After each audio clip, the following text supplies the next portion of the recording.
تاریخ اسلام کا انتہائی خوبصورت واقعہ سیف اللہ حضرت خالد بن ولید جب بھی کوئی جنگ کیا کرتے تو آپ کے سر پر ایک ٹوپی ہوا کرتی تھی جس کے اندر آپ نے حضور صلی اللہ علیہ وسلم کے بال مبارک یعنی موئے مبارک سلائی کی ہوئے تھے، اور اس ٹوپی کے حوالے سے آپ کا یہ عقیدہ تھا کہ جب تک یہ ٹوپی میرے سر پہ ہے میرے سامنے کفار کا جتنا مرضی بڑا لشکر آ جائے میں کاٹ کے رکھ دوں گا۔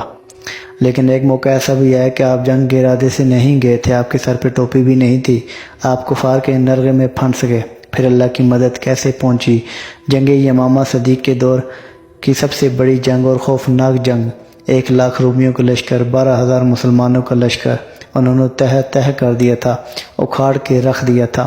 حضرت خالد بن ولید اپنے 10 مجاہد ساتھیوں کے ساتھ مہم کی، ان دو صفوں کے درمیان داخل ہوئے اور کہا کہ مجھے خالد بن ولید کہتے ہیں۔ آپ نے دشمنوں کے سر اتارنے شروع کر دیے، لیکن رومیوں کا لشکر بہت بڑا تھا، آپ کی تعداد بہت کم تھی، اور جو آپ کے ساتھ 10 مجاہد تھے وہ اسلام کے جگر تھے، اگر انہیں شہید کر دیا جاتا تو مسلمانوں کا بہت بڑا نقصان ہو جاتا۔ آپ کے سر پہ وہ ٹوپی بھی نہیں تھی۔ ادھر مدینہ میں حضرت ابو عبیدہ کو خواب میں نبی کریم صلی اللہ علیہ وسلم کی زیارت ہوئی۔ عبیدہ تم سو رہے ہو، ادھر خالد مصیبت میں ہے۔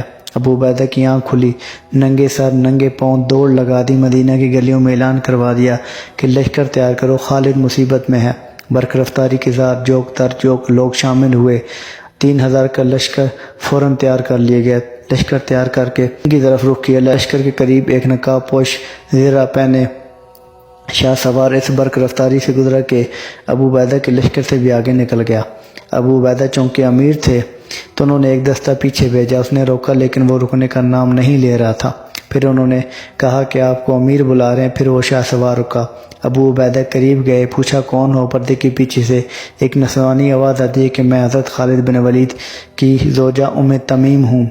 تو حضرت ابو عبیدہ کہنے لگے کہ آپ کو جانے کی ضرورت نہیں ہے۔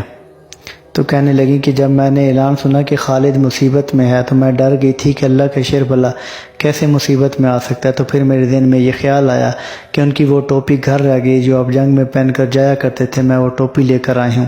آپ کا گھوڑا چونکہ تیز تھا، ابو عبیدہ نے آپ کو اجازت دے دی، آپ نکل جائیں۔ ادھر میدان جنگ کی یہ صورتحال ہے کہ حضرت خالد بن ولید اپنے 10 مجاہد کے ساتھ پشتوں کے ساتھ پشت لگا کر کھڑے ہیں اور ارد گرد 10,000 کا لشکر موجود ہے، اور گفتگو یہ ہو رہی ہے کہ آج ہمارا وقت آن پہنچا ہے۔ اتنے میں کیا دیکھتے ہیں کہ ایک طرف سے گرد اٹھتی ہے، شاہ سوار نقاب پوش صفوں کو چیرتا ہوا بجلی کی رفتار سے برق رفتاری سے آگے بڑھتا ہے کہ لشکر کو پیچھے ہٹنے پر مجبور کر دیتا ہے۔ ادھر حضرت رافع بن عمیر رضی اللہ تعالیٰ عنہ حضرت خالد بن ولید سے کہتے ہیں کہ یہ کون شاہ سوار ہے جو شجاعت کی آج نئی داستان رقم کر رہا ہے؟ یہ کیسا شاہ سوار ہے جس کی تلوار بجلی کی رفتار سے چل رہی ہے؟ حضرت خالد بن ولید اشش کر رہے ہیں، آپ فرما رہے ہیں کہ یہ شاہ سوار کون ہے جس نے اللہ اور اس کے رسول اور ہمیں آج راضی کر لی ہے؟ آپ وہ نقاب پوش سوار دشمنوں کی صفوں کو چیرتا ہوا، گرد اٹھاتا ہوا، ان کے گردنوں کو کاٹتا ہوا لشکر پیچھے ہٹا حضرت خالد بن ولید کے پاس پہنچا۔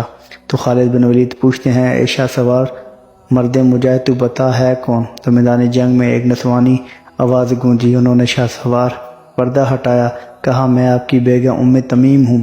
حضرت خالد بن ولید کے چہرے پر مسکراہٹ آئی، کہا یہ آپ کی ٹوپی آپ گھر بھول آئے تھے۔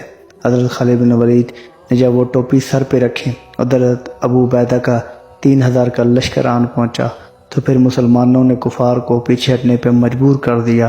ایک گھمسان کی جنگ ہوئی، ہزاروں رومیوں کے مسلمانوں نے سر اتار دیے، رومیوں کی صفوں کو چیر کے رکھ دیا۔